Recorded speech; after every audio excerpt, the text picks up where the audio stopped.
Bom dia a todos e todas. Bom dia ao bebê que está ali atrás. Somos agraciados, né, pela presença de um bebê para discutir bebê aqui hoje. Queria agradecer a equipe do Educativo toda, pelo convite, pela possibilidade da gente estar aqui numa manhã de sábado, no espaço cultural. Isso eu gostaria que não tirássemos, né, de dimensão ao longo dessa manhã. Isso é um espaço muito potente para receber professores para tratarmos de um tema totalmente à margem, que é bebê. Foi uma alegria enorme estar aqui. Quem me conhece um pouquinho, eu estou muito feliz porque eu estou vendo aqui amigos, amigas, alunos, ex-alunos, pessoas que a vida vai trazendo de presente para a gente. Então, que bom, estou muito feliz. Um pouquinho nervosa também, né? Porque essa coisa de microfone não é muito fácil de professor, mas enfim, vou tentar me enganar. Eu sou Nazaré Saluto, sou professora da Universidade Federal Fluminense. Trabalho há uns bons anos, como diria meu sobrinho que vai fazer 4 anos, há uns bons anos com educação infantil, com infâncias, com crianças. Nos últimos 8 anos tenho me dedicado a entender um pouco o universo dos bebês.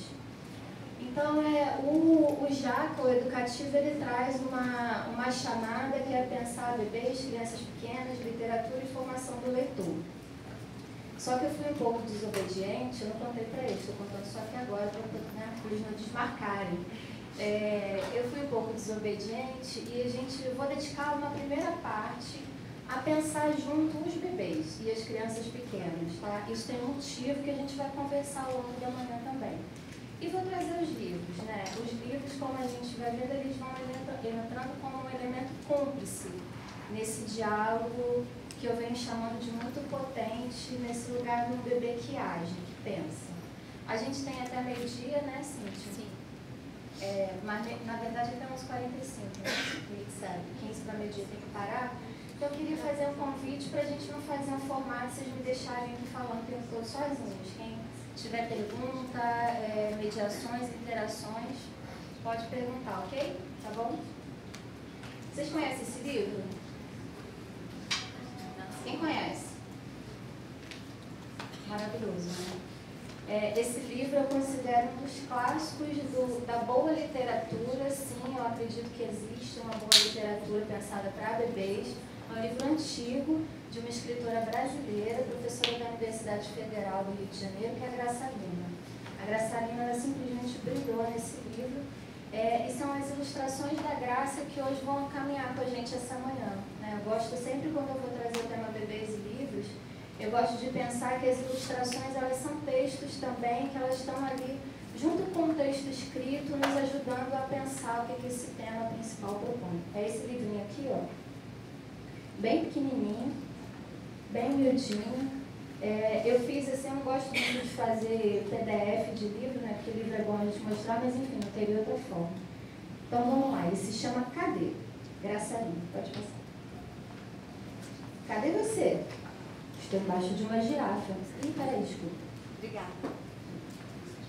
Cadê você? Estou embaixo de uma girafa. Cadê você?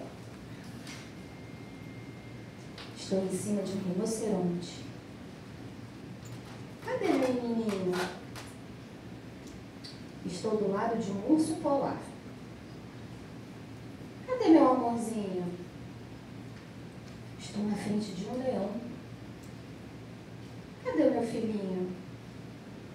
Estou atrás de você. Vem cá para eu dar um beijinho em você. Gostaram? Simples, delicado, sutil. É um livro para bebês, né? É um livro para bebês não porque a Graça Lima tenha pensado, eu vou sentar, vou escrever e vou pensar uma ilustração pensando nos bebês. Se a gente for conversar com a Graça, se ela estivesse aqui falando desse livro, talvez ela pegasse outro caminho. Mas eu entendo que é um livro que conversa com os bebês, é um livro para os bebês, é um livro para a gente também. Porque é um livro que ele é dialógico, ele é musical, ele é brincante, ele é estético, a ilustração ela é provocativa. E como é que os bebês conversam com isso? Pode botar outra apresentação, por favor.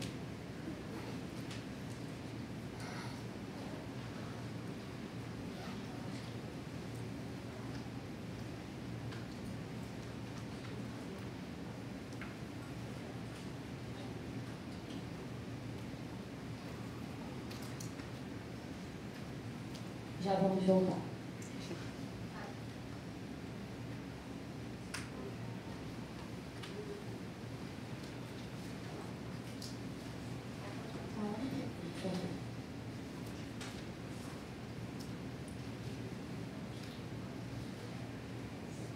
Bebês, crianças pequenas e livres.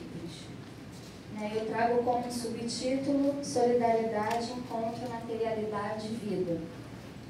Queria fazer uma pergunta rápida, não necessariamente a gente vai responder, são um monte, mas eu queria que a gente dedicasse alguns segundos, cada um de nós, a pensar o que é ser bebê. E por que será que eu trago bebês e crianças pequenas e não todos numa categoria só? Rapidinho, assim, quem quiser falar, uma ou duas pessoas, está convidado. Quem é o bebê? O que é bebê pra gente? Um de cada vez. Sempre digo isso. Curiosidade. Curiosidade. O que é o bebê? Berço. Berço. Quem falou berço? Berço. Bonito. Curiosidade, berço, mais um, que dá? Descoberta. Descoberta. Futuro, né? Colo, futuro. Presente, digo eu.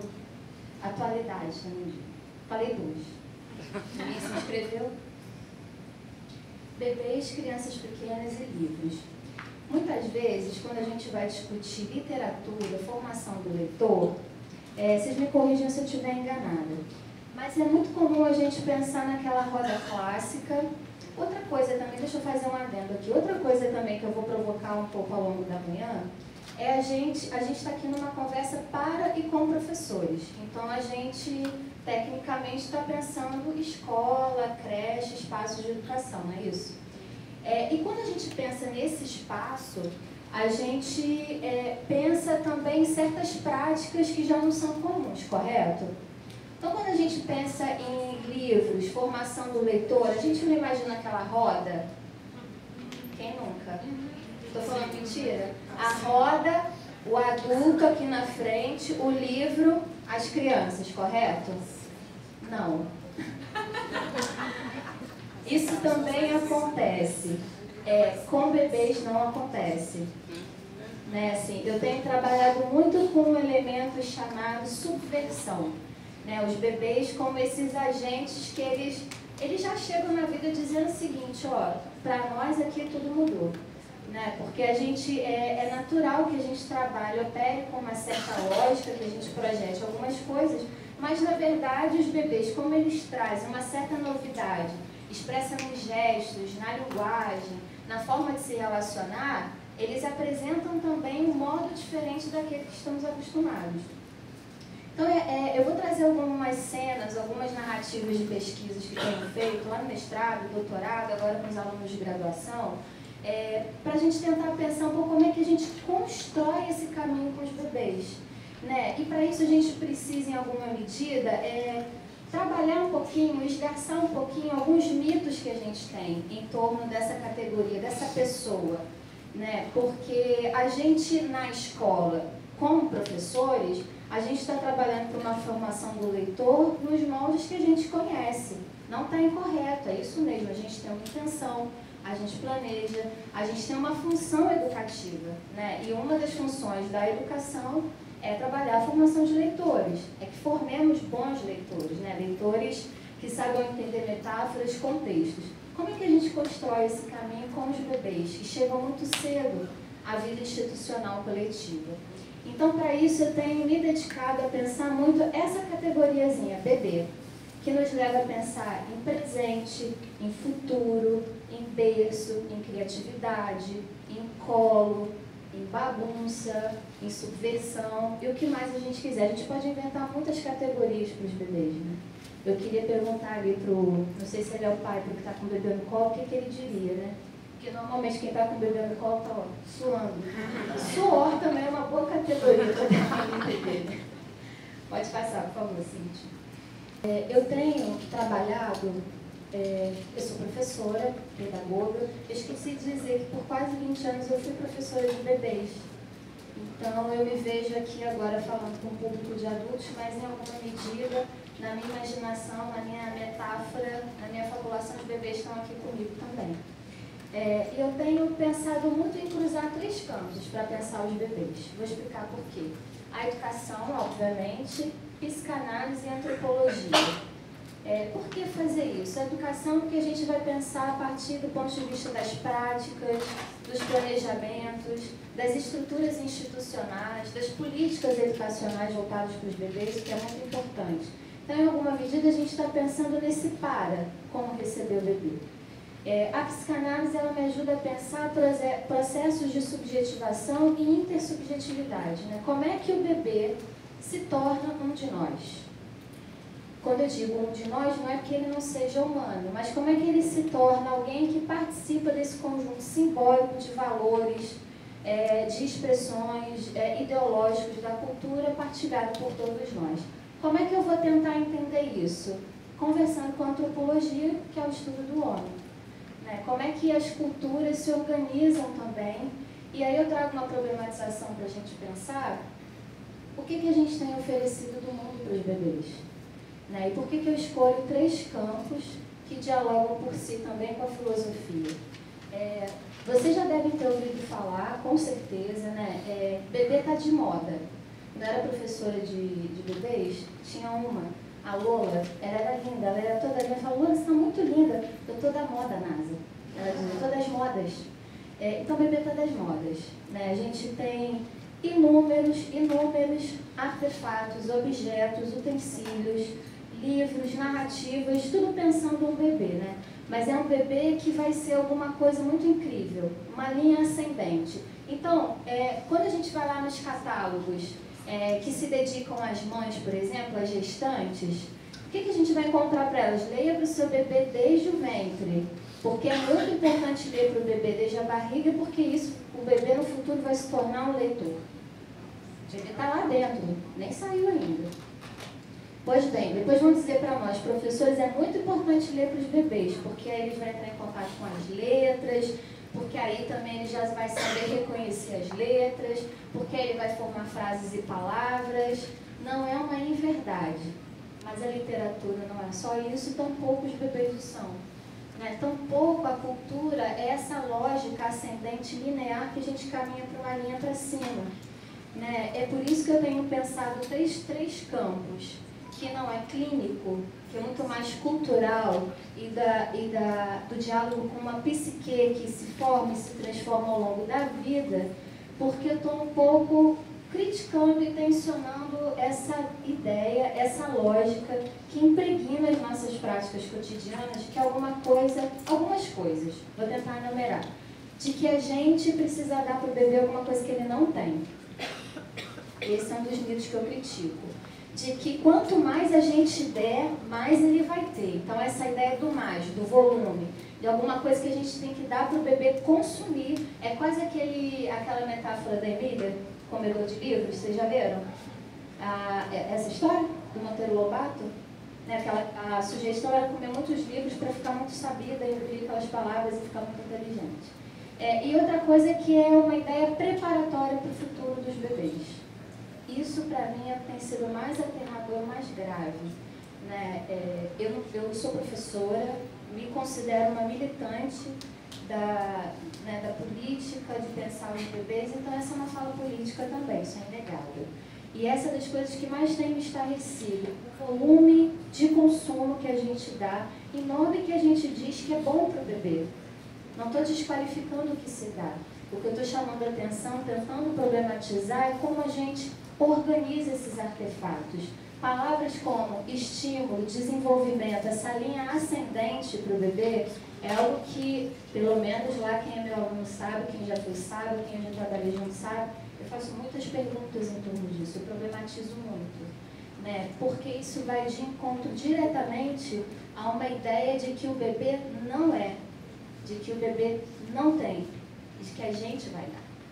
Que lugar incrível é esse que chegamos como humanos, que a gente tem que entupir a vida nova. Nossa vida está incrível, né? Vocês não concordam, gente, que a vida está ótima? Que gente pessimista. Bom, isso tudo para dizer que eu tenho conversado muito com um autor que chegou recentemente na minha vida, que eu tenho gostado muito, que é o Timothy Ingold. Ele é um antropólogo britânico. Ele tem um livro chamado Estar Vivo. Esse livro chegou lá em casa ontem, mas eu venho estudando ele há algum tempo online.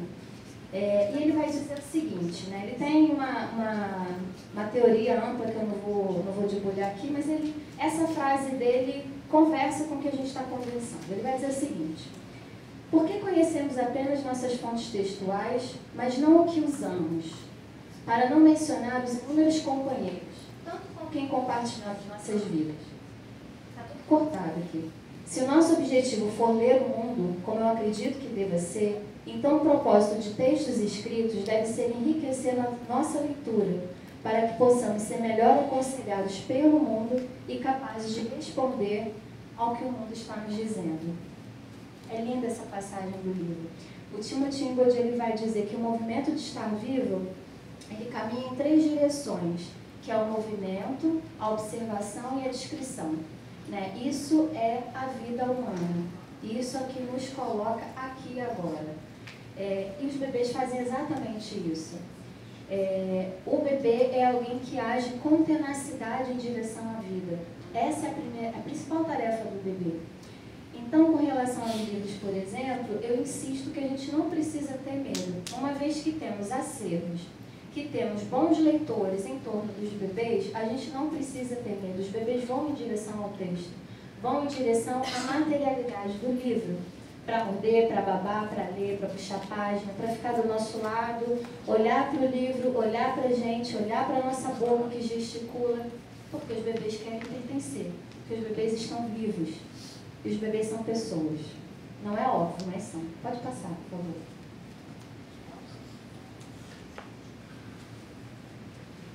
Tudo bem até aqui? Alguém quer falar alguma coisa? Bebês, você está considerando que... E pronto. Então, né? Não daquele probleminha? Super simples.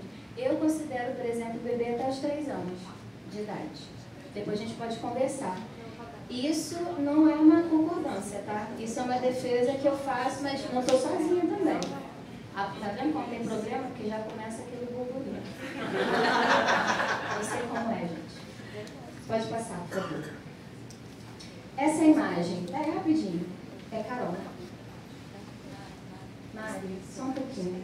Essa imagem eu gostaria também que a gente caminhasse, né? Eu acho linda essa ilustração da Graça, esse bebê sentado, mirando para alguma coisa, a olhar.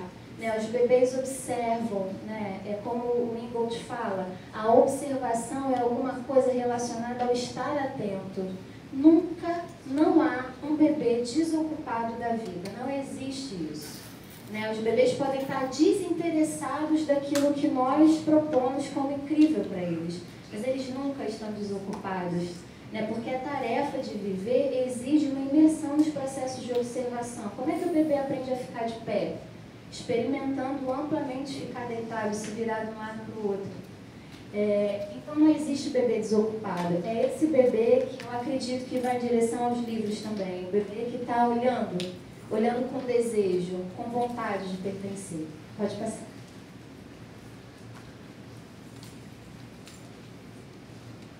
Ótimo. E como é que eu tenho pensado isso? Se a gente fosse pensar práticas de leitura, eu poderia estar aqui dizendo, por exemplo, fazer roda, colocar o bebê sentado, colocar o livro virado de frente para o bebê assim, a gente pega o bebê sentado, os bebês na cadeirinha, não é nada disso que eu estou pensando. Eu estou pensando essa relação construída como uma relação de encontro, de potência e de vida. O que acontece? A gente tem um problema aqui, porque os livros por si, os bons livros, como Graça Lima, alguns outros que eu trouxe aqui, são objetos estéticos da cultura. São pensados como elementos da cultura, correto? Correto? São bonitos, não são? A gente tem apreço aos livros, não tem? Eu tenho. Lá de casa é para sair um, ó. Muito difícil. E aí a gente coloca alguém que age com muita tenacidade perto dos livros. Como é que isso acontece, por exemplo, na creche, na escola? O que a gente faz? Se eu estiver errado, vocês me corrigem. A gente lê a história, mostra o livro, pega e guarda. Não é verdade? É claro, porque o bebê vai amassar, vai morder. E a gente tem um compromisso de zelar pelo acervo também. Quais são as estratégias possíveis? Como é que a gente entende que esse é um movimento que não é uma destruição por destruir? O Winnicott, por exemplo, vai trazer a categoria da agressividade como uma pulsão de vida. Essa semana eu fui encontrar uma amiga, ter uma conversa com ela, ela tem um bebê de 6 meses e ele simplesmente ama o livro Cadê Clarice? Vocês conhecem? Da Sônia? Ele ama. Ela diz, Nasa, é o favorito. Eu acredito, porque a gente pega qualquer outro livro, ele olha, se a gente pega Cadê Clarice? Imediatamente, é incrível, né? A gente está fazendo um experimento com o Gabriel, mas ele tem um favorito, que é o Cadê Clarice? Só que o Gabriel, nos primeiros meses, até o 3º mês, o 4º mês, ele deitado lá na posição dele de bruxo, a mãe lia, o movimento olhar muito atentamente para as ilustrações, voltar o olhar para a mãe, olha para o livro, para a mãe. Essa busca que o bebê faz de dar um sentido para aquilo que ele está tentando produzir uma relação de experiência. O que o Gabriel faz agora? Ele olha para o livro, ele olha para a mãe e ele pega o livro assim. Porque o Gabriel ainda não faz pinça com a mão, né, gente? Tem 6 meses. Ele pega o livro, ele amassa. Lá na minha tese eu vou discutir a categoria dos livros. Pode comer livro? São os livros, brincando com essa ideia dos livros comestíveis. Deixar um livro na mão de um bebê é correr riscos, eu digo. Porque o livro vai sofrer danos. É meio óbvio isso, mas não tanto. Porque se a gente está pensando formação do livro, não adianta ter uma biblioteca bonita. Eu sou bem honesta nas minhas colocações, viu, gente? Não adianta ter uma biblioteca incrível, bonita, com aqueles livros maravilhosos, anunciar para a comunidade escolar que a gente faz formação do leitor, mas os livros estão lá na estante só na mão dos adultos.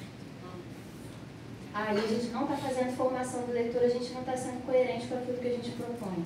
Né?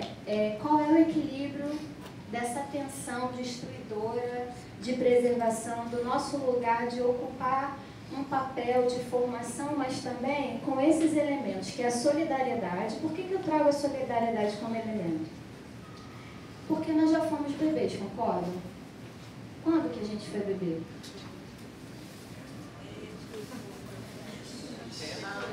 Long time. Há muito tempo atrás. O Winnicott, que se dedicou, Dona de Winnicott foi psicanalista, pediatra e se dedicou muitos anos ao estudo dos bebês. E ele vai dizer que é o seguinte, todos nós já pertencemos a esse lugar. Porém, nem todos soubemos e muito menos estivemos conscientes disso. Portanto, ao estarmos no lugar de adultos, toda a nossa ação, muitas vezes, em direção aos bebês, é da interdição, muitas vezes no sentido do que a gente chama de educativo, né, para moldar um gesto do bebê. Como é que a gente pode fazer isso compreendendo que essas ações dos bebês a gente não pode tomá-las como pessoais, contra a gente ou contra o objeto, mas são ações criadoras também, de entendimento de como funciona o mundo das coisas. Como é que a gente lá com 15, 18 bebês vai pensar em botar um tapete de livros e ficar tranquilo? Isso eu sei que dá vontade de rir, porque não é tranquilo. Né? Porque exige da gente o que eu tenho defendido. Primeiro, antes e sobretudo, um conhecimento profundo de quem é o bebê. Quais são as manifestações, as singularidades, quais são os processos, os itinerários, quais são os caminhos. Né? Quem está comigo perto, quem é meu aluno, sabe, né? Essa ideia do mapeamento dos movimentos dos bebês, das engatinhadas que os bebês dão pelos espaços. Isso tudo vai nos revelando quais são as observações. Lembra do Ingold? O que ele está observando, mapeando, descrevendo nesses gestos. Então eu trabalho com essas categorias, que são a solidariedade, que é aquilo que nos dá condições de nos aproximarmos do bebê como pessoas, como categoria humana. Relação não é só pegar o bebê no colo. Eu acho muito curioso, né? A Fulvia Rosenberg, ela fala que a nossa sociedade brasileira, ocidental, capitalista, diz que ama os bebês, mas o bebê privado, que é lá da mãe e do pai. O bebê, quando ele é institucional e político, é aquela coisa que a gente precisa interditar. Né? Ela faz uma convocação de que a gente, como sociedade, todos nós possamos nos ocupar desse bebê pessoa. Ela vai ter uma frase muito potente que diz, incluir os bebês é preciso. Incluir os bebês é preciso. Tem um bebê aqui, ouvindo isso entre nós. Né? Mas não só de enfeite, não é aquele bebê que a gente passa, que é bonitinho, que chama nossa atenção, que lindo, que fofo. Mas é um bebê pessoa, que precisa ter espaços sociais e políticos pensados para ele, que precisa ter acervo, que precisa ter materiais, cuja mãe precisa de apoio e as suas famílias também. Enfim. Relação envolve tudo isso, né? Um olhar muito dedicado à pessoa que o bebê é. Sutileza, porque os bebês são sutis nos seus gestos. O Gabriel também, antes de eu chegar na casa da mãe dele, ela me mandou uma foto do Gabriel deitado de bruço. E aí ele estava deitado na cama dela, tinha uma cortina aberta e uma fresta de luz. E ela fez uma foto linda, eu achei incrível o olhar dela para aquilo. Ele estava olhando em direção ao facho de luz e ela me diz o seguinte: ele está horas brincando com essa luz que entra pela janela. Põe a mão, tira a mão, mexe a cabeça, levanta a cabeça. E eu falava com ele: olha filho, é a luz, é a sombra, a mão da mamãe também faz, e tirava. Quando que na creche, com 18 bebês, a gente para olhar o que cada bebê está fazendo com o facho de luz? Quando que a gente entende no conjunto das práticas que isso é tornar-se pessoa cultural, social? Quando que isso interrompe a nossa prática de fazer rodinha e colorir a mão do bebê e carimbar a mão do bebê para alguma coisa que a gente está chamando de pedagógico? Isso é pedagógico. Porque é alguma coisa para a qual o bebê está agindo por seu interesse. O bebê está praticando uma ação, horas brincando com facho de luz. Eu posso deixar o bebê lá com o livro e 1 minuto ele sai dali. Não é a ocupação dele nesse momento. Isso é sutileza. Como é que a gente opera com a sutileza pensando em formação do leitor? Vamos discutir também. Reciprocidade e vínculo. Quando o bebê faz assim pra gente adora, né? Mas o bebê não faz assim para todo mundo, às vezes a gente força. A reciprocidade e o vínculo eu entendo como um desdobramento das categorias anteriores. Né? São como consequências, um desdobramento da nossa capacidade de ser sutil, da nossa capacidade de compreender o bebê como pessoa solidariamente. E o Winnicott vai dizer essa coisa linda: o bebê situado no espaço torna-se, com o passar do tempo, apto a executar o movimento que surpreende o mundo. E o bebê que assim se constitui, ele vai dizer, no devido tempo, está preparado para receber com alegria as surpresas que o mundo contém. Com alegria. Eu poderia trazer essa categoria aqui também.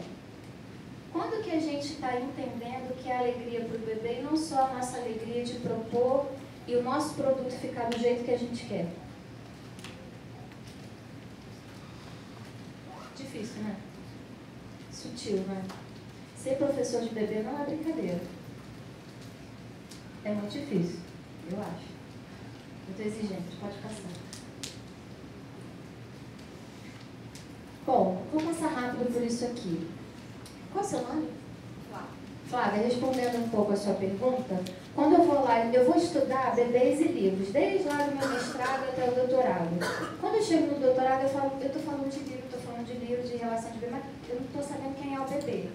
E aí vou mergulhar a fundo nesses 3 campos que eu falei com vocês anteriormente, e aí construo um verbete sobre bebê. Isso está lá na tese, está disponível online, vocês podem acessar. Não é um consenso, como eu falei, viu, gente? Isso é um verbete construindo a partir de determinados marcadores, de determinados campos. E eu vou assumir o bebê como pessoa até os 3 anos de idade. Você pode olhar, às vezes, o meu sobrinho mais novo, ele vai fazer 3 anos.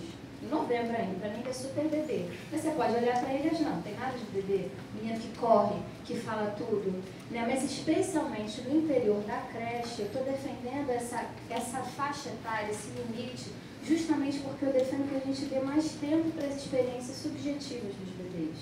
Para os feixes de luz, para o bebê que não anda no mesmo ritmo que a gente provoca, que a gente convoca, para o bebê que vai se interessar por um livro de um jeito hoje e amanhã vai se interessar de outro, para o bebê que não quer comer na hora que o almoço está pronto para todo mundo, que não quer comer na mesma hora que o sono está preparado. É essa categoria que eu estou defendendo, por isso até os 3 anos, porque a creche no Brasil atende os bebês de 0, desde o nascimento, até os 3 anos de idade, mas isso não é fechado. E aí eu vou definir o bebê como pessoa. Eu estou falando aqui de uma pessoa. O que eu quero dizer com isso? Que é alguém totalmente comprometido com a sua ação no mundo. Então não tem bebê desocupado, não tem bebê desatento, não tem um bebê aleatório ao mundo, ao contrário, é um bebê muito engajado nas suas ações, vai com muita tenacidade para o mundo, para entender tudo, faz perguntas com o corpo, com os gestos, com os seus balbucios. É esse bebê que eu estou tomando para pensar na relação comigo, tá bom? Pode passar.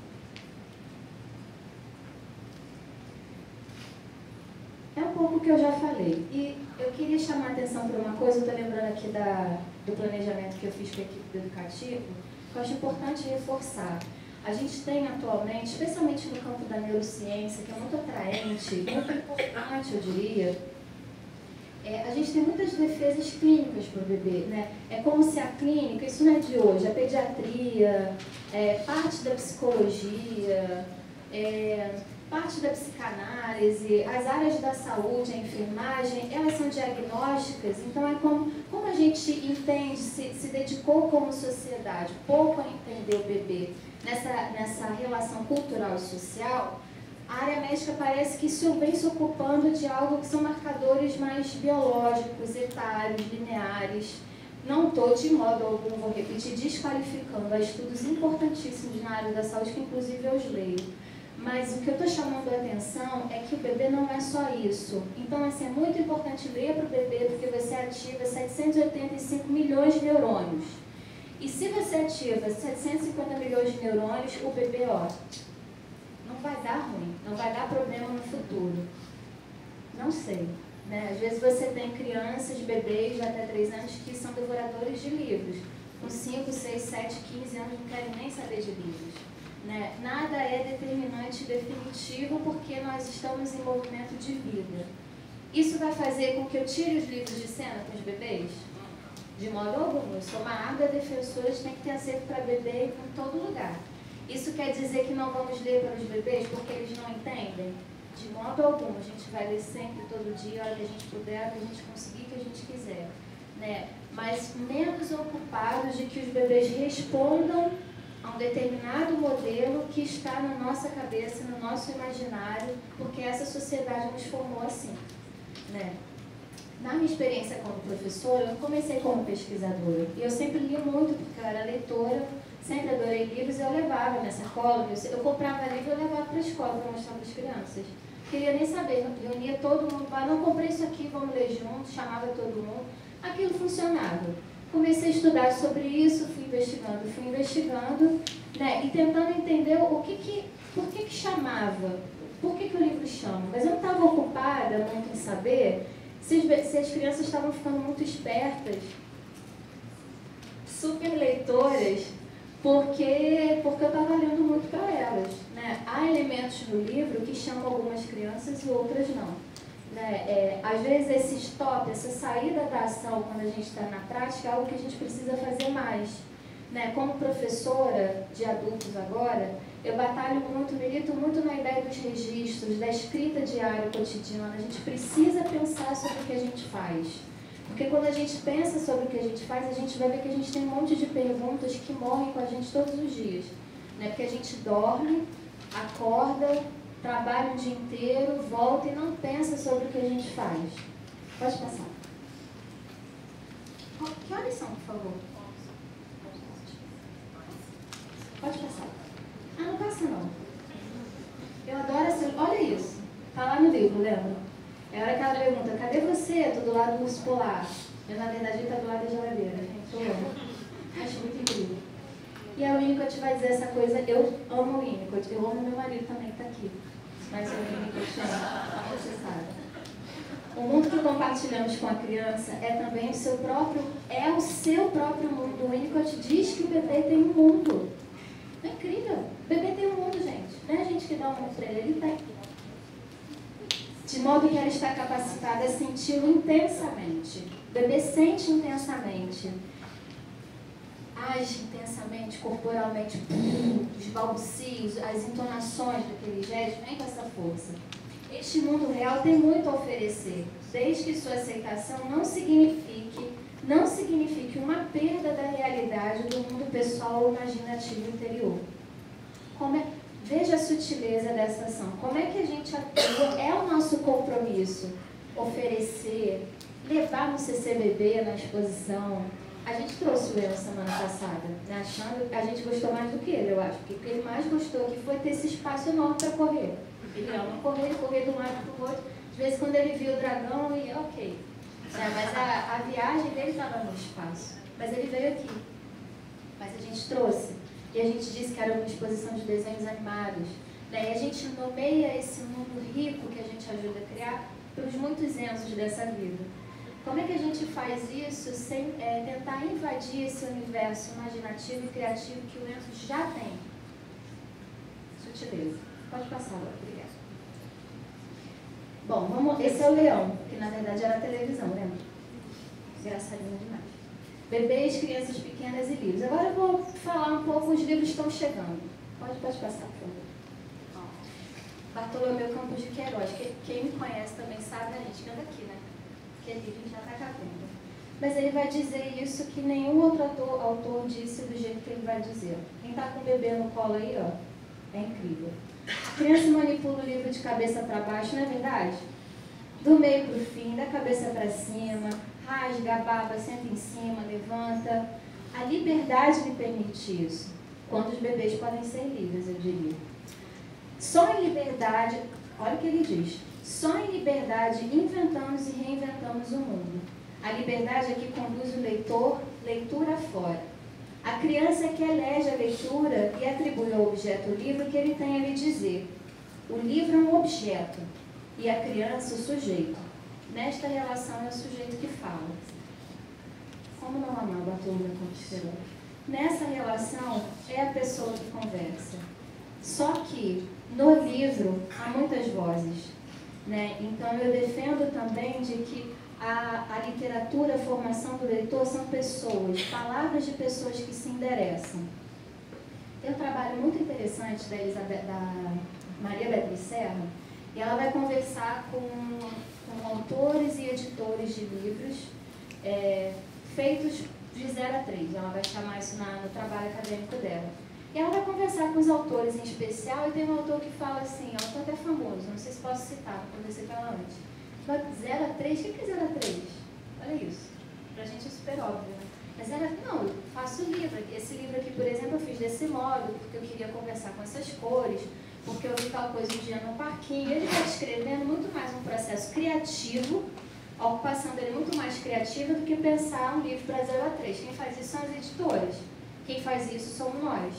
Né? Eu, por exemplo, sou uma defensora de que a gente leve para os bebês livros assim. Vocês conhecem? Cecília Meirelles? Sim. Uma vez eu sugeri para uma creche e a diretora brigou comigo. Ela dizia, Nasa, como que você vai ler um poema desse tamanho para os bebês? E, enfim, a gente tentou conversar pelo muito certo, ela não foi convencida, mas livros assim estão com os bebês. Poemas, quando é que a gente lê poemas para os bebês? A língua do bebê é totalmente poética, né? Se você se dedica a conversar com um bebê de 6 meses como o Gabriel, tem gradações, sobe e desce, né? Depender do humor, do tipo de interação que ele está. Vamos ler um poema? Quem me ajuda aqui? Você me ajuda, Cíntia? Eu vou pedir a ajuda de vocês, tá? Quando eu falar uma coisa, vocês vão ter que repetir, tá? Tá, gente? Com as crianças isso nunca acontece, as crianças estão aqui, ó. Se chama Língua do Ien. Vocês conhecem esse poema? Cecília Meirelles. Havia uma velhinha que andava aborrecida, pois dava sua vida para falar com alguém. E estava sempre em casa, boa da velhinha, resmungando sozinha.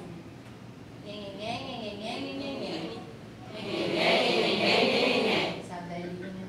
O gato que dormia no canto da cozinha, escutando a velhinha, principiou também a miar nessa língua. E se ela resmungava, o gatinho acompanhava. Só 6 estão fazendo. Depois veio o cachorro da casa da vizinha, pato, cabra e galinha, de cá, de lá, de além. E todos aprenderam a falar noite e dia naquela melodia. De modo que a velhinha, que muito padecia por não ter companhia nem falar com ninguém, ficou toda contente, pois mal abria a boca, tudo lhe respondia. Como é que a gente não vai ler isso com os bebês? E brincar nessa cantoria? E passar às vezes um dia inteiro, quando o bebê fala com a gente, né? A Yolanda Reis, que é uma pesquisadora da área da infância e da literatura também, que eu adoro conversar com os textos dela, ela vai dizer que texto é brincadeira. Formação do leitor, se não brincar, ela não se institui na memória, no corpo, na fantasia, como é o que propõe um bom texto literário, que é brincar, né, que é uma subversão da língua, porque imagina, que poema, né, que brincadeira, que poema que brinca com a língua, que faz a língua dançar, e é algo emergente na vida dos bebês, porque a língua dos bebês, ó, você concordou, né? Esse nenenês que a gente fala, né? Pode passar. Pode passar. Pode passar. Ah, essas perguntas, volta lá rapidinho, por favor. Como os livros atuam no espaço-tempo de ser bebê? Pensando que a gente está falando lá desse mundo imaginativo e pessoal que o bebê e a criança pequena já tem. Eles vão construindo isso. A gente poderia ter um encontro só para falar de subjetividade do bebê, não é o caso.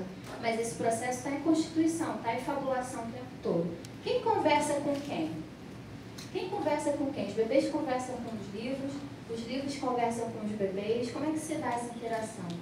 Livros e pessoas, palavras e gestos que se endereçam. Quando a gente abre o livro, a gente não tem muito controle do que acontece. A gente pensa que tem, né? Porque na nossa cabeça, como ela é formada, né? Como a gente tem pensado as formações, que a gente precisa trabalhar nisso, mexer nisso, a gente pensa nessa linha ascendente linear. Então, a gente mostra um livro desse, espera que o bebê entenda o texto. Só que só essa ilustração aqui são milhares de textos com os quais os bebês estão conversando também. Como é que a gente endereça isso aos bebês? E como é que a gente apresenta, eu não vou ler isso aqui que é muito grande, mas é um livro muito bom da Lígia Cadematório, pequenininho, que se chama Que é a Literatura Infantil.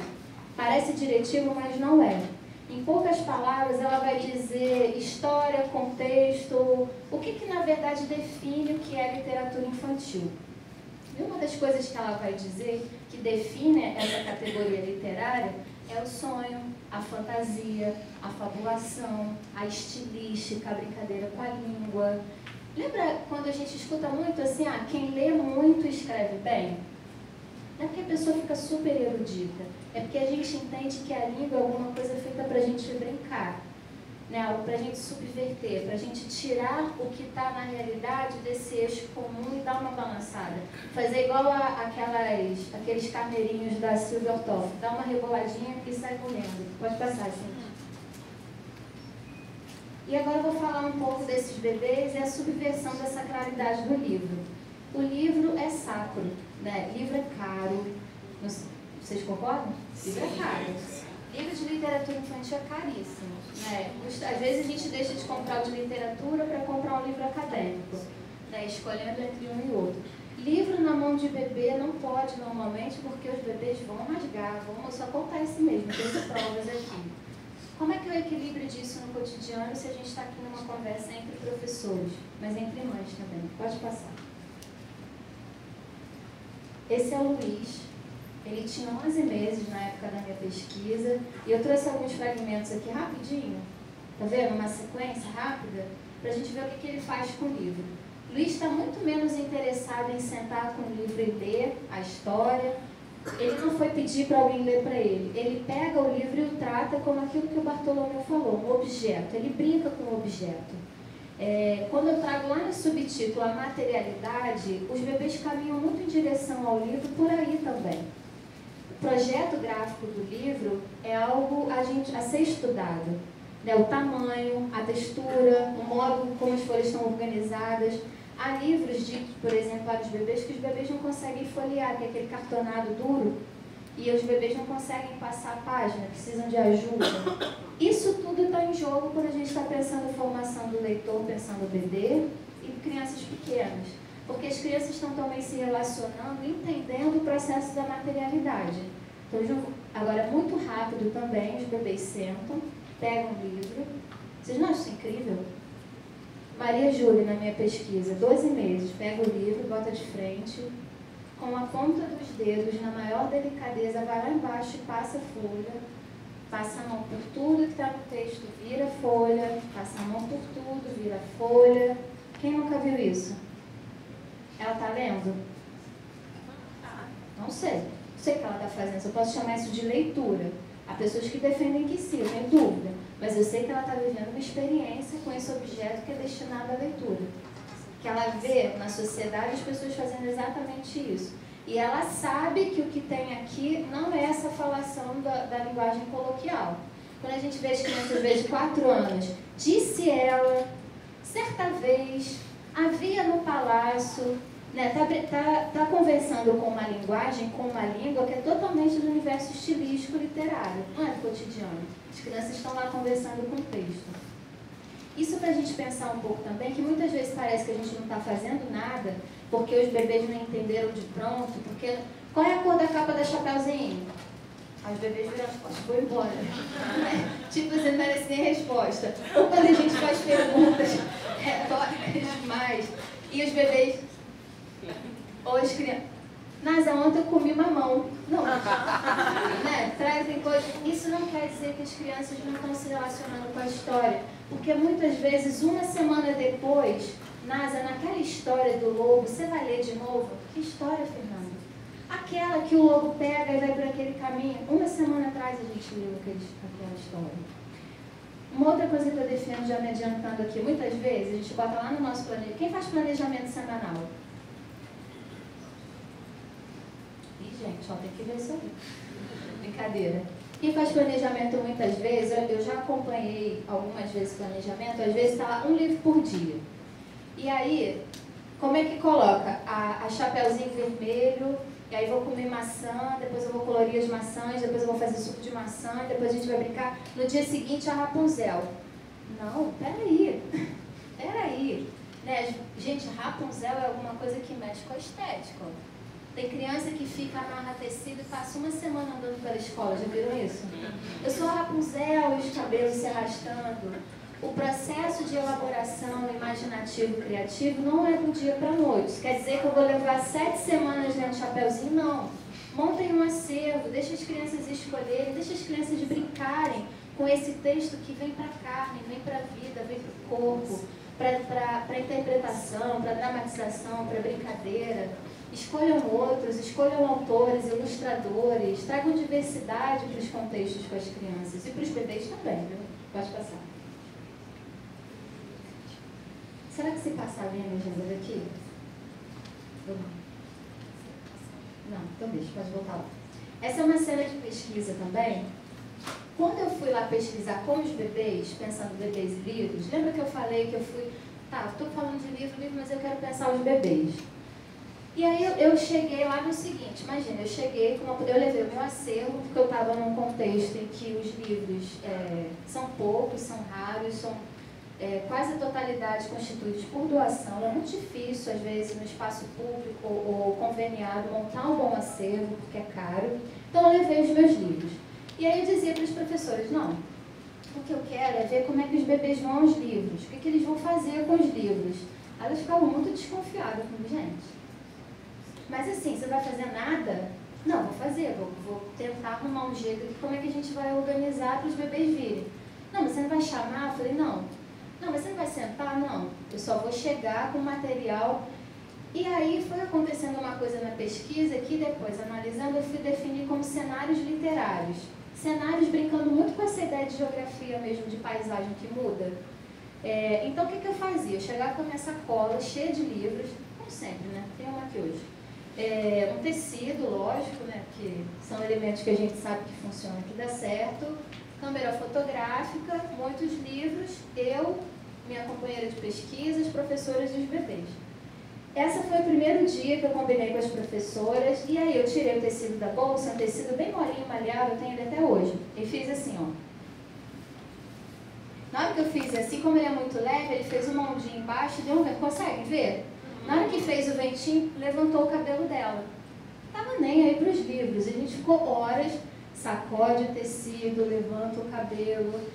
A entrada dos livros foi por meio da brincadeira da Júlia. E depois você vê que ela pega aqui o tecido e tenta fazer igual. Esse movimento dela chama os outros bebês para brincarem. A partir desse movimento, eu pego a sacola, coloco os livros e os bebês vão, outros vão ficar só com o tecido. Esse tecido, ele é tão parte do cenário quanto os próprios livros, né? Conforme eu fui me dedicando a mapear o movimento dos bebês, contraditoriamente, mas não tanto, eu fui entendendo que os bebês, que os livros, eles eram cúmplices de uma cena. né? Muito menos do que alguma coisa preponderante. Tem bebê, por exemplo, tem fotografias, não trouxe aqui, dos bebês totalmente enrolados, igual múmia. Deitava no chão, se enrolava igual sanduíche no tecido e levantava. E ficavam assim por horas. Tem outros que pegam o tecido, que levam o livro para debaixo do tecido e fazem uma cabaninha. Os livros que vão para o rosto do Luiz, enfim. Os livros eram muito mais cúmplices, participantes da cena do que protagonistas, né? E aí a gente pode ver muito mais os processos, mapear os caminhos que os bebês e as crianças pequenas estão fazendo em direção ao objeto da cultura, do que a gente impondo. Nesse movimento de pesquisa, poucas vezes eu sentei para ler histórias. Eu só fiz isso quando o bebê chegava até a mim e me entregava um livro. E aí eu entendi isso como um gesto, um sinal, lê para mim. Mas eu não tomei iniciativa desse movimento. E nesse contexto dessa pesquisa, algo que me chamou muita atenção é que isso aconteceu talvez no máximo 2 vezes. Os bebês iam às suas professoras para ler história, eu não era referência ali. Lembra reciprocidade, vínculo e relação? O livro ganha sentido num contexto relacional. Pode passar, por favor, que eu acho que tem outra coisa. Ah lá.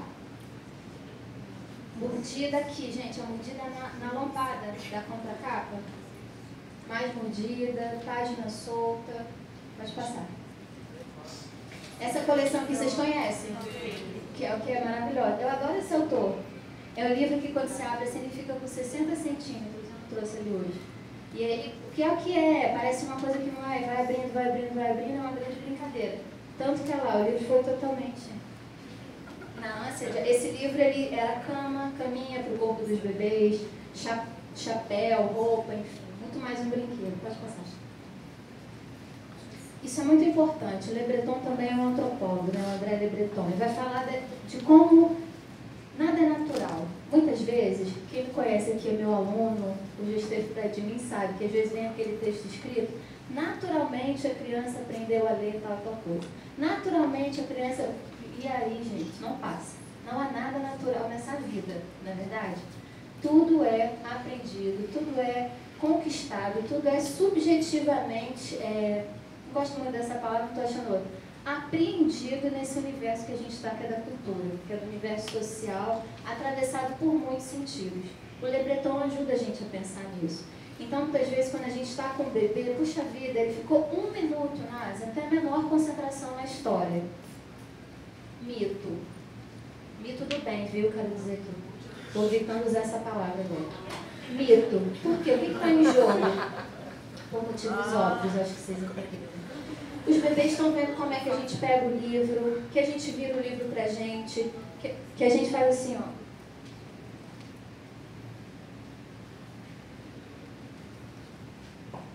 Os gestos são aprendidos. Eu tenho cenas de pesquisa que aquele livro, por exemplo, lido pela professora, é o livro que o bebê vai atrás, ele pega, abre, vira para ele, repete todo o conjunto de gestos, né? Imitação, repetição. Os bebês estão em cena com a gente, né? Vamos tentar relaxar dessa ansiedade que a gente tem, que é justa, mas a gente precisa rever. Né, dessa pressa que a gente está de que os bebês entrem nesse mundo igual a gente rápido. Não tenhamos pressa. Se tem acervos, se tem leitores, se tem gente interessada e engajada em apresentar o universo da cultura, os bebês vão entrar nessa roda também.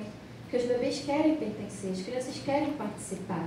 Né? Então está muito mais em jogo esse corpo que mexe para lá e para cá, essa língua que brinca, palavras, sons, balbucios, brincadeiras que a gente faz, o corpo, as expressões, a entonação, a performance da leitura está em jogo quando a gente está com o livro. E os bebês estão em jogo com a gente. Depois eu vou contar uma história que alguns aqui já sabem, mas eu vou repetir. Pode ir? Preocupada com o horário? Vou falar um pouquinho de práticas agora. Olha que linda essa ilustração. Pode passar. Quero falar disso aqui, né? Há uma ação em torno do livro, concordam? A gente pega o livro, a gente abre, a gente lê, a gente dá voz, né? Como vai dizer Bartolomeu Campos de Queiroz ou Paul Zuntor, a gente dá voz à voz do livro. Não é mais a gente que está falando. Quando eu leio aqui é a Cecília Meirelles que está conversando. né? A arte que ela provocou que a gente está dando passagem pela nossa voz. Claro que quando a gente está lá na creche, na escola, pensando em formação do leitor, a gente tem uma intenção, certo? Certo? A gente quer ensinar coisas, certo? A gente quer que os bebês aprendam o que a gente ensina, certo? Como é que a gente faz isso? Com relação à leitura, muitas vezes, eu ouço muito quando eu vou conversar, às vezes, em escola, com professores, Nasa, eu não sei ler. Não leio, eu sou péssima, não tenho jeito. E aí você chega depois lá na sala, aquela professora está num cantinho e ela pega um livro e ela é a personificação do livro. Né? Porque ela entende que a contação de histórias, sabe os tapetes contadores de histórias? Que fazem, conhecem? Um trabalho maravilhoso e que eles vão abrindo o tapete, parece que você está entrando junto. Aquilo é um outro tipo de leitura. Né? São artistas, dramaturgos, trazendo um texto da linguagem oral de outra forma. Nós não precisamos ser artistas no cotidiano. Né? Qual é o nosso desafio, o nosso exercício? Sermos leitores. Essa é outra coisa que a gente discute pouco. A gente fala formação do leitor da criança. Quem está lendo leitura literária aqui, por exemplo? Eu estou lendo devagar, eu confesso, mas estou lendo. Está vendo? Ó? Uma sala cheia, só meia dúzia, ou menos. Né? Porque a gente está tão ocupado. E a leitura literária é sempre um exercício. Vai ler Mia Couto, vai ler Walter Ugumãe, vai ler qualquer bom autor de texto ficcional que ele te enreda de outro jeito. Não é o texto técnico, não é a receita de bolo, não é a bula do remédio, não são os vários links do Twitter ou do Instagram. Né? É uma estilística do texto que move outras atividades da nossa formação de leitor. Para pensarmos em formação do leitor literário, que é o meu foco aqui, a gente precisa ser leitor literário. A gente não pode, por exemplo, pegar um texto, deixa eu pensar aqui. Vocês conhecem esse livro? Um Abraço Passo a Passo? Conhecem? Não. É uma graça. Espera aí rapidinho que eu vou abrir. É do Tino Freitas e da Jana Glatt. Vocês pensam se eu pego esse livro e fico assim, ó. Dei passo de formiga, mamãe que viu, alguém duvida? Aos 2 passos de gato, papai afirmou que barato. 3 passos de irmã, só falta soltar, dei com a minha irmã. 4 passos, estou entendendo tudo? Super estilístico, né? Vou começar de novo. Livro a gente lê desde o início, né? Vou ler a dedicação. Para Rita e Francisco, este livro, o meu amor e todos os meus passos. Tino Freitas. Dei um passo de formiga, mamãe que viu. Quer alguém duvida? Duvida? Duvida, gente? Não. Obrigada. Aos 2 passos de gato, papai afirmou, que barato. 3 passos de rã, só falta saltar, brincou minha irmã. 4 passos de pata, e quase desequilibra, a vovó gritou aflita. A ilustração é maravilhosa, vocês podem me ver. Au, au, au, au, au, foi o que disse o Totó, aos 5 passos de tatu.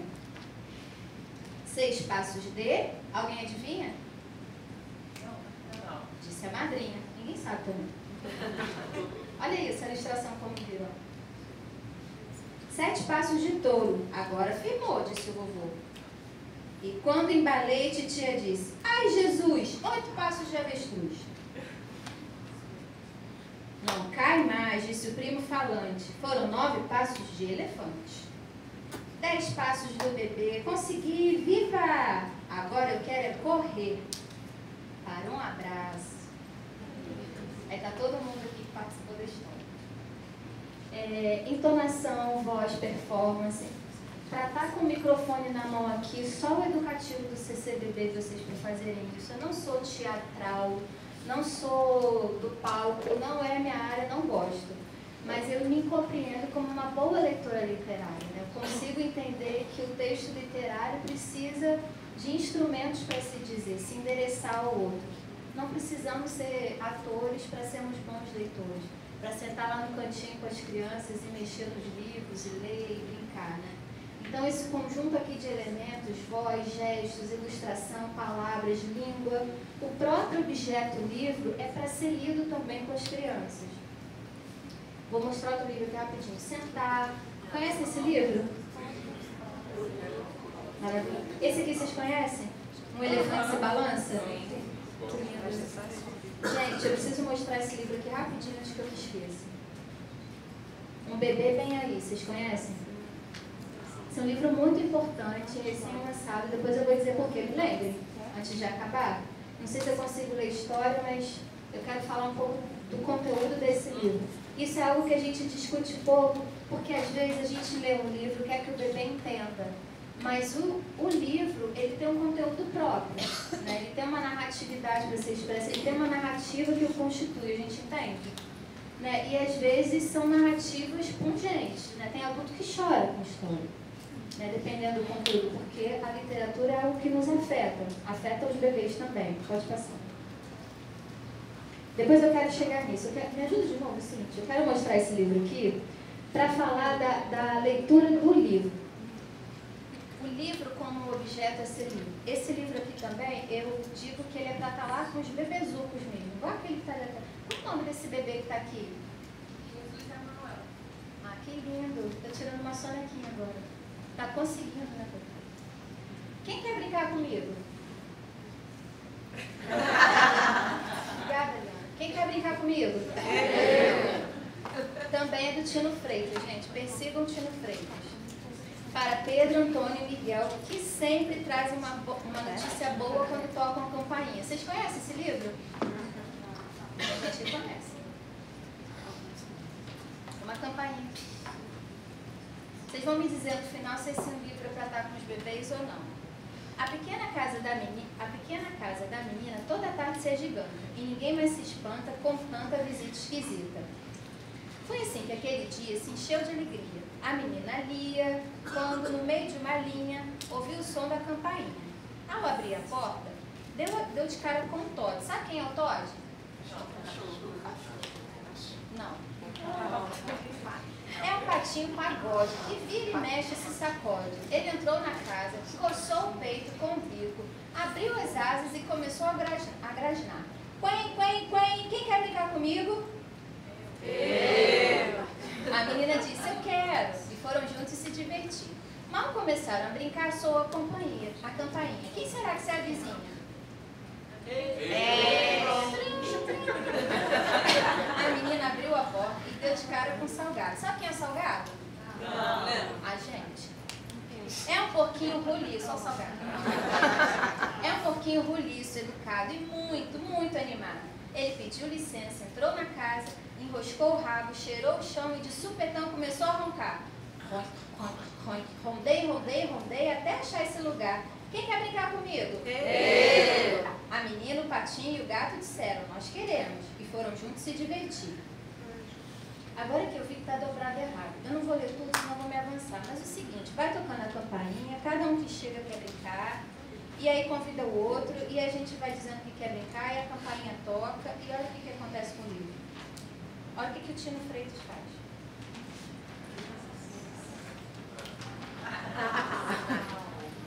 Quem quer brincar comigo?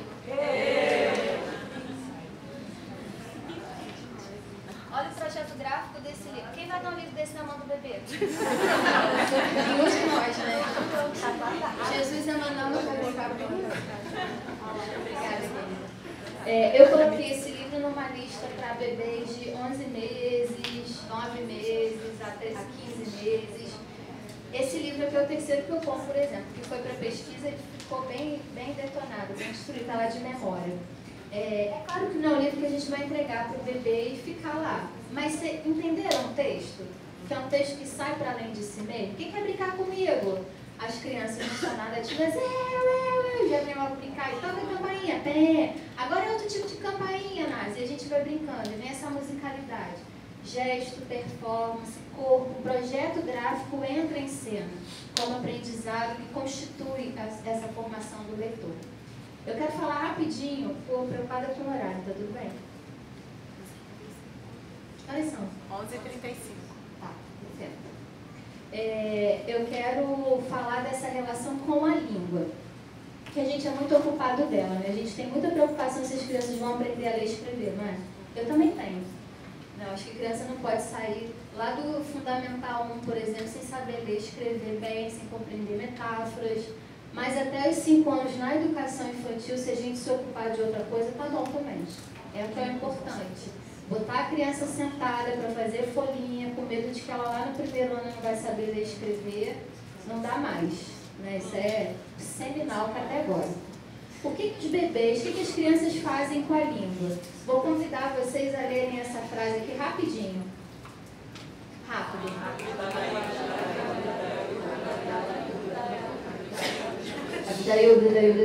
Vocês imaginam isso dito por alguém de 12 meses? Pode passar. Eu não sei se eu vou conseguir ler tudo, ver se está cortado. Isadora. São as cenas de pesquisa. 7 meses. Não se aproxima muito de quem me conhece. Não vinha no meu colo de modo algum da outra pesquisadora, ela só queria saber dos dela. Durante os cenários literários, que eu já contei, busca ficar perto de suas pessoas de referência, especialmente os adultos. Ou então ficar ao lado de Maurício, outro bebê. Eu observo com os livros no seu interminável abre e fecha, abre e fecha, abre e fecha. O barato do Maurício era pegar os livros, por exemplo, abre, fecha, abre, fecha, abre, fecha. O projeto gráfico para ele era muito interessante. Isadora permanece por um longo período observado com atenção. Se percebe que observamos também, desvia o olhar, interrompe sua ação, vira o rosto. É preciso sinuosidade para capturar seus movimentos. Aprende-se com o tempo. Vez ou outra obtém-se sucesso. Lá está Isadora, ao lado de Túlio. Observa. Em nenhum momento tenta retirar o livro de suas mãos. Ação marcante e recorrente dos bebês uns com os outros. Sinuosamente nos aproximamos sem endereçar o olhar diretamente. Túlio abre, fecha, abre, fecha. Isadora observa, move os lábios. Não é possível escutar. Sinuosamente chegamos 1 milímetro mais perto. Túlio abre, fecha, abre, fecha. Isadora abre daí, abre daí, abre daí, abre daí. É o máximo que conseguimos escutar, é tudo que podemos compreender. Abre daí, abre daí, abre daí, abre daí. O que a Isadora estava fazendo? Ela tinha exatos 12 meses. Era a primeira experiência dela institucionalizada na creche. Ou seja, ela estava fazendo uma imersão na relação com essa coisa chamada livro. Quando ela faz o que a gente consegue entender? Esse texto aqui é uma metodologia. Né? Uma metodologia de como é que a gente mapeia essas sutilezas dos bebês. Túlio abre, fecha, Maurício abre, fecha. Isadora muito observadora. Está brincando com a língua. Lá no texto, a conversa, faça a conversa do Dail com né? Essa fragmento de língua que ela pega, e tem uma professora que eu adoro, ela foi até da minha banca, que ela esgarça a língua. Ela usa muito essa expressão que eu adoro, ela esgarça a língua. Né? Não faço a menor ideia do que significa abrir Dail. Eu estou muito nervosa, às vezes, por dentro eu falo Dail. Que eu acho que vai passar alguma coisa. Mas ela estava numa relação esgarçada com a língua. Né? Ela não está apropriada desse código, mas ela entende que há algo nesse objeto que comunica, que é cantado, que é brincante, que é musicado. E ela está lá, Dail. Sem o livro na mão. Pode passar, por favor. O Rosenherr, ele é um pesquisador da linguística. Ele diz uma coisa que eu acho linda. Ele estuda língua. Então, ele vai estudar, por exemplo, povos ágrafos, povos que estão perdendo as suas línguas, por exemplo, devido a um contexto ocidental que valoriza determinadas coisas, outras não. Ele vai dizer, por exemplo, que à medida que a gente se apropria da nossa língua materna, a gente fica mais pobre como linguagem universal. Né? Se a gente coloca o Gabriel de 6 meses perto de um outro bebê de 6 meses, eles vão conversar, vão balbuciar. É uma língua em comum. Quando a gente faz uma imersão na língua materna, a gente vai se esquecendo, ele vai dizer, dessa língua primitiva, dessa língua musicada, dessa língua, como a minha professora me ensinou, esgarçada. E ele vai dizer, uma língua e o ser falante surgirão do desaparecimento do balbucio. Isso é sem dúvida inevitável. Talvez o bebê deva esquecer a série infinita de sons que outrora produzia no ápice do balbucio. Já reparou? O Gabriel, por exemplo, quando eu e a mãe dele estávamos muito tempo conversando, ele aumentava esse balbucio para dizer, gente, estou aqui também, né? Me inclua nessa conversa. É alguma coisa que a gente não sabe definir, mas que é marca da linguagem. ele vai dizer que ele pede isso para conseguir dominar o sistema finito de consoantes e vogais que caracteriza uma língua determinada. Vocês imaginam a nossa língua portuguesa, com todas as artimanhas e artifícios e sutilezas e dificezas que essa língua tem, né? Talvez a perda de um arsenal fonético ilimitado seja o preço que a criança deva pagar para obter os documentos que concedem cidadania na comunidade de uma língua específica. Você está entendendo, Flávio, por que eu defendo bebê até 3 anos? Menos pressa, mais brincadeira, mais relação, mais sutileza, mais reciprocidade, mais aproximação. É inevitável do nosso lugar de adultos a gente não nomear, não explicar o mundo para o bebê. Olha, filho, a mamãe também faz, a gente conversa na nossa língua, os bebês vão entrar nela. O que eu penso que os bebês fazem é um convite para a gente voltar àquele lugar ao qual já pertencemos. Poder brincar um pouco mais nesse lugar. Você quer falar? Imagina. A gente transitar mais nesse lugar, brincar mais com os bebês, pensar mais a liberdade como alguma coisa que a gente pode experimentar sim no cotidiano com os bebês, sem medo de que os bebês não vão aprender. Né? Se a criança tiver algum comprometimento e tiver acompanhamento, ela será atendida. Mas que lógica é essa ocidental, né, de corte de classe, de que a gente vai resolver tudo? Até os 6 anos tem que estar tudo resolvido, porque senão nem sei. Né? Mas é uma pressa, uma ansiedade do adulto para... Ontem mesmo eu estava lendo um artigo de escolas que são bilíngues e agora tem empreendedorismo para crianças, para bebês de 2 anos, 3 línguas, relações interpessoais, manualidades, porque agora está de moda de novo voltar de manualidades, 2 anos. 2 anos. Eu acho que a gente precisa, como sociedade, fazer um chamado a pensar no nosso lugar docente. Né? O que desse lugar responsável de ser professor estamos propondo e vivendo junto com os bebês e as crianças no cotidiano. E eu não diria só na educação infantil, viu? Eu diria que todo o sistema de ensino tem problemas. Pode passar. Acho lindo isso que o Bartolomeu fala. Experimenta a impossibilidade de trancar os sentidos para o repouso. O corpo vivo vive em permanente vários níveis de leitura. Não há como ausentar-se definitivamente deste enunciado, enquanto somos no mundo. O corpo sabe e duvida. O corpo do bebê duvida quando ele está sendo interditado demais. Sabe aquela roda que você quer fazer, como hoje eu vou fazer a roda dos meus sonhos, eu preciso, Rasa. Preciso ter uma roda com 15 bebês comigo na história, eu preciso. E aí, quando você termina o 15º, todos os outros já foram. Esse é no lixo, não é assim? Quem já se viu? Pessoal! Não tem pessoal, tem um Benfica, né? Sentado do lado. E tudo bem, né? Muitas vezes a gente entende que a docência, o nosso lugar docente é o lugar do controle. A gente entende muito a educação assim, né? Ser professor. Quem já foi fazer entrevista? Isso tudo está sendo gravado, não vou falar isso não. Nunca mais vai ser chamada para lugar nenhum. Essa ideia de domínio de turma, essa ideia de controle de turma, essa ideia da educação, da docência do controle, é alguma coisa que precisamos enfrentar. Né? A gente precisa muito mais ter uma ideia da relação com o outro. Né? Os desafios relacionais são muitos. Né? Eu acabei de fazer uma imersão num espaço em que estou fazendo uma parceria. Os bebês de 2 anos, pela primeira vez, estão vivendo sua experiência coletiva. Gente, é um hiper desafio. Você sair da sua casa, do seu micromundo relacional, com a sua mãe, com o seu pai, com a sua avó, com o seu tio, quem seja. Você vai para um espaço onde tem mais 60, onde nada mais é particular e singular, tudo é tratado no coletivo. Né? Onde o banho é apressado, a comida é apressada, o sono é apressado, acordar é apressado, porque a gente tem que responder alguma coisa que a gente nem sabe. E a relação está onde? Aquele bebê que chega, a professora estava me contando que pela primeira vez um dos bebês chegou e tirou a mochila. 5 semanas já de creche. Primeira vez que ele tira a mochila. Será que ele está fazendo o rito de passagem dele agora? O que aconteceu nessas 5 semanas que agora ele consegue chegar lá e tirar a mochila? E muitas vezes a gente está preocupado em fazer a rodinha, fazer a janela do tempo, né? Se chama? Janela do tempo, é o planejamento do dia, e depois a gente vai, depois, e os bebês estão fazendo coisas. O corpo vivo sabe e duvida.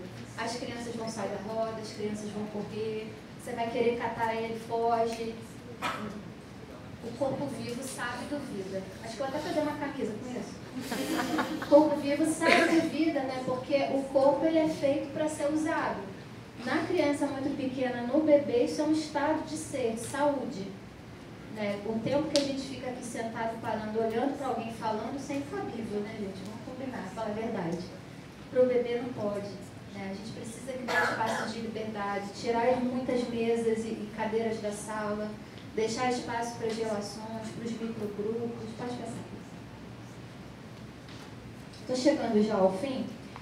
Queria trazer alguns apontamentos de coisas que eu tenho aprendido como pesquisadora e vendo, me relacionando também com professoras, que são professoras de bebês, crianças pequenas. Os livros convidam a reciprocidade, isso é incontornável.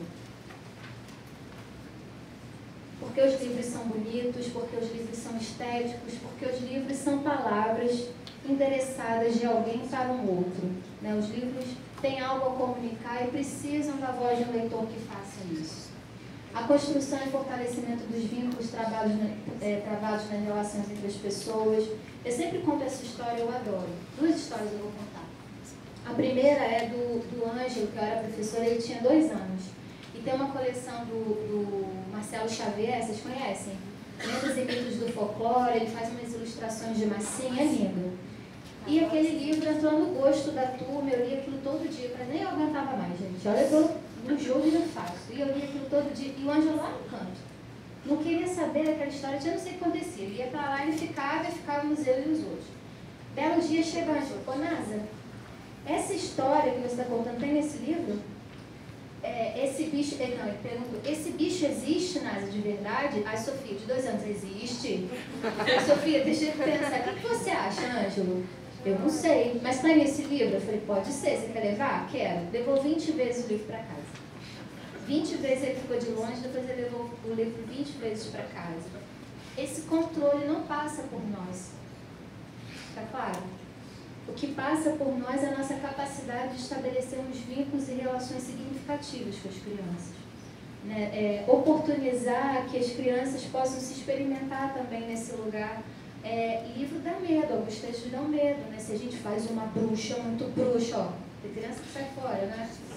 Aquele livro não. Ou se a gente faz um monstro muito monstro, e tem criança que adora ser a bruxa, quer ser a bruxa toda hora, quer ser a bruxa no lanche, quer ser a bruxa no pátio. Né? A gente não controla os processos de fabulação do outro.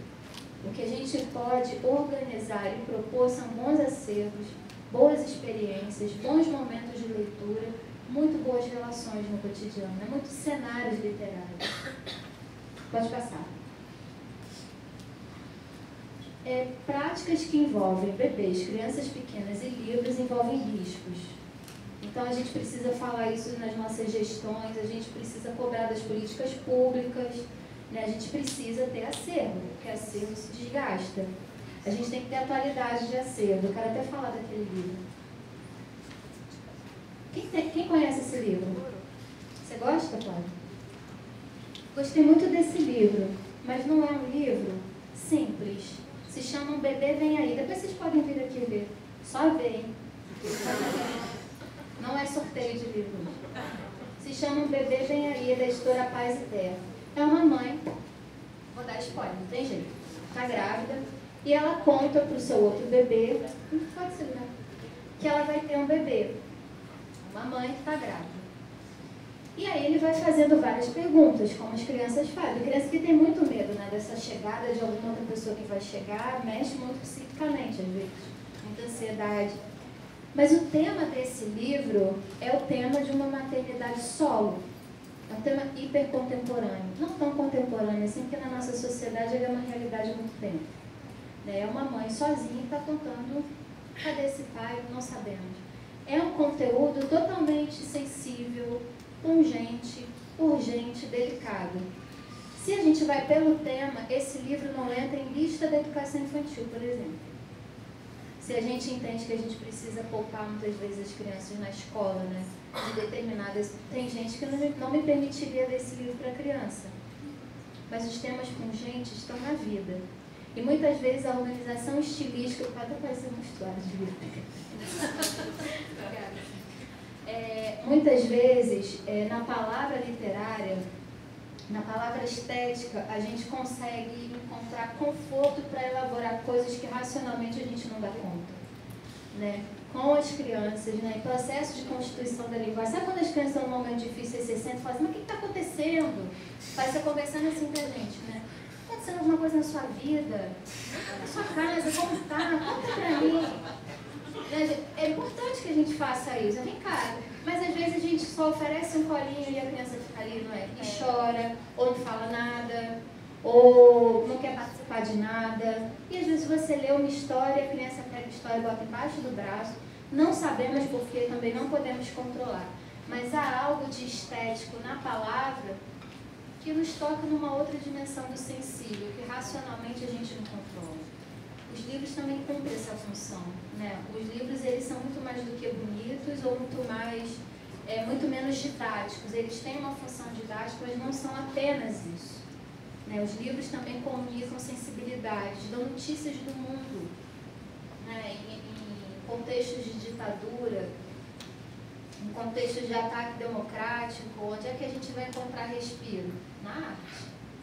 Totalmente na subversão, naquilo que está dizendo tudo de um jeito que direto no papo reto a gente não pode dizer, mas está lá.